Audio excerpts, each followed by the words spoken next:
Enugu First 11 biko unu kenelu mu High Chief Onyeka Nwachukwu one and Enugu State Otugbo South Africa.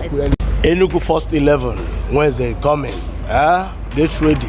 Osike Akwabata one na Amagunze ezigbo mmaji gị na ezi nwanne gị bụ Ezekweche na Amagunze nwa amụrụ na mma nwa amụrụ n'ụtọ nwa anyị na-abịa live. Yes, we are coming. Wednesday live and direct. Enugu First 11. Yes, we are coming. Kwadoben. Yes, get ready for us. Home and abroad. It's gonna be shut down. Ndị alute ba ndị adị lote. Yes, of course. Osike Akwabata one na Amagunze. Etigbo anyịnya na South Africa. Ezigbo mmadụ omongo.